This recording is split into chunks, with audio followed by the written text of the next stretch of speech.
pranešimą nuo vieno iš savo sekėjų, kad dingo mano transliacija viena iš jų. Gerai, pasikartosiu. Šuraivo teismas vyksta pagal 4 epizodus, nevardinsiu visų, nes nereikalinga informacija. Trumpai nušviesiu, kas ir kaip, nuo ko viskas prasidėjo. Vienas iš Šuraivo kaimynų automobilė laikė kažkokią juostelę primenančią Rusijos vėliavą.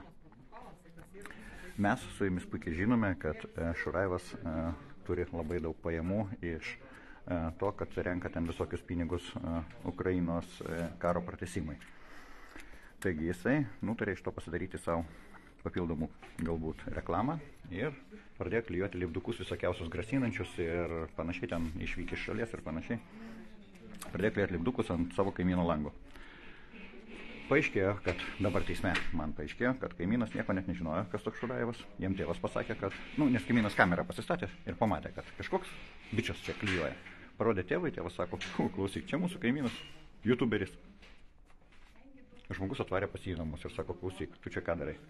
Šuraivas pasiėmė kastetą ir pradėjo grasinti. Bičelis, aišku, ilgai nelaukęs, į kepalą pribaladojo. Tada Šuraivas pas savo draugę paprašė atnešti peilį savyginai. Kaimynas jam dar į kepalą davė. Žodžiu, už tai tas kaimynas dabar turi savo bylų. Bet šiuo atveju eina atvirkštinis ieškinys atbulinis. Nes Šuraivas paviešino visus savo kaimyno kontaktus, vardą, pavardę, gyvenamą vietą ir darbovietę, verslo informaciją ir panašiai. Galbūt kas nesuprantate, aš paaiškinsiu.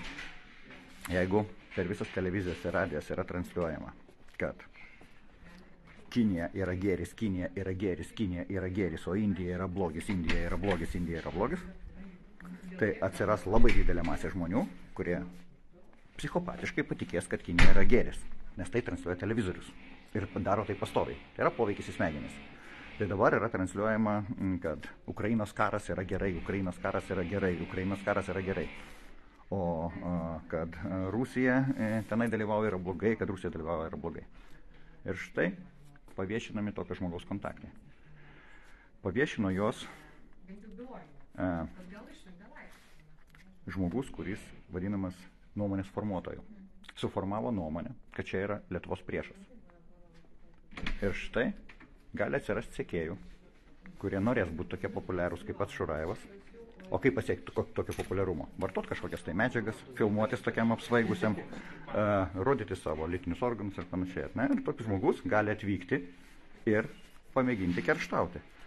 Štai todėl ir vyksta teisminis procesas, kad buvo paviešinti duomenys. Kol kas jokių išvadų nepateikta. Dar bus 2 teisminiai procesai. Tačiau mane labai nustebino, tikrai nustebino, kad nei viena, nei kita pusė, nei prokuroras, nei teisėjas nebuvo linkę. Ta prasme, jie visiškai nešališki, nes aš buvau įsitikinęs, kad teisėjai bus Šuraivo pusėje, buvau to įsitikinęs. Bet pamačiau visiškai nešališkus teisėjus ir prokurorus. Teisėjai ir prokurorų. Tai tokia informacija kol kas. Toliau teisminiai procesai bus, galbūt pas patį Olegą dar paklauskime, kaip jis vertina prokurorą ir teisėją. Olegai, kaip jūs vertinat prokurorą ir teisėją?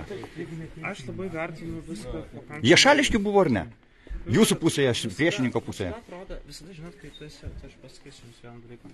Visada, kai tu esi kažkas save kaltina, čia kaip pas Fransą Kafką yra procesas. Kai kažkas tave kaltina, tu visą laiką jauties kaltas. Supratau, jūsų savijauta tai.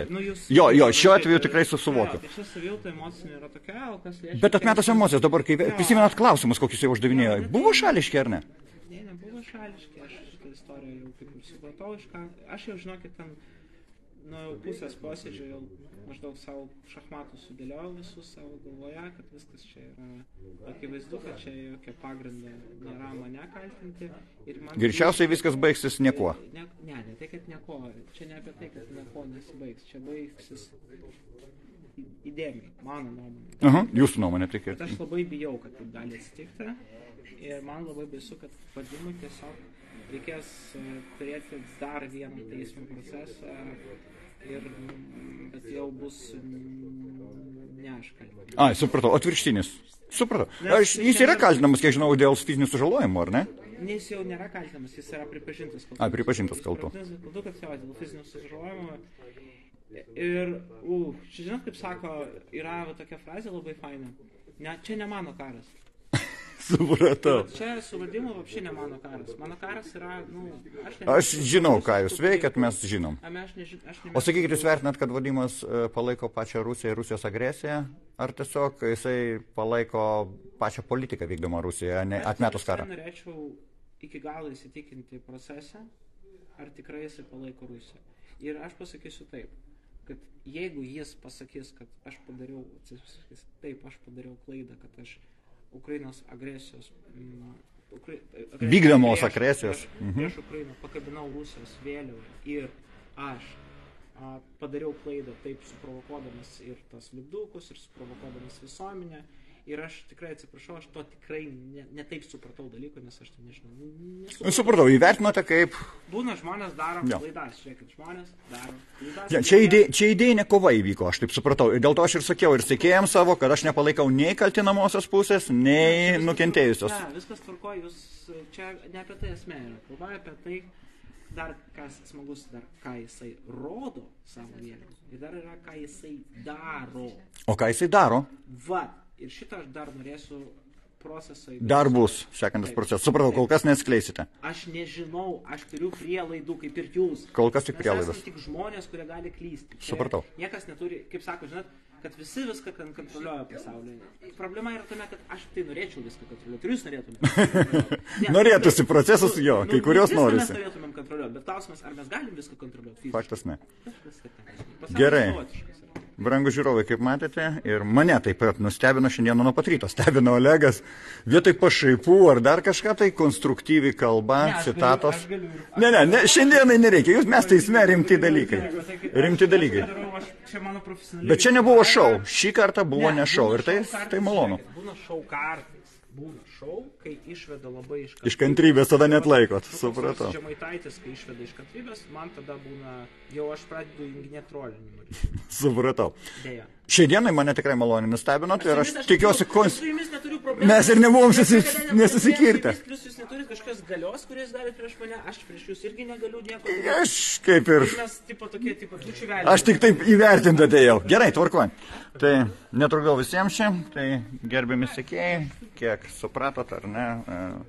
Čia įvyko nuomonių konfliktas, bet pavojus yra tame, kad buvo paviešinti duomenys. Štai kas yra tikrai blogiausia. Kodėl mane sudomino? Kodėl aš atvykau? Žinot, kada valstybės kūrėjas, bent jau taip, palaukiam, valstybės kūrėjas, kurį aš negatyviai vertinu už suteiktą titulą, už jo nuveiktus darbus jį galima buvo kitaip apdovanoti, ar ne, ten Ukrainos medalį įteikti, bet valstybės kūrėjų pavadinti. Čia man buvo negatyvu ir maža to, dar visą jo reputaciją vertinant, humoras kaip humoras, bet reputacija yra prieštaringai neigiama, mano akimis neigiama. Ir kada jisai paviešina duomenis, aš manyčiau, kad šiuo atveju turi būti bausmė. Nesvarbu, kad aš nepalaikau nukentėjusiojo, bet jis galėjo paviešinti duomenis jūsų ir padaryti jūs negatyvių, nes jis yra nuomonės formuotojas.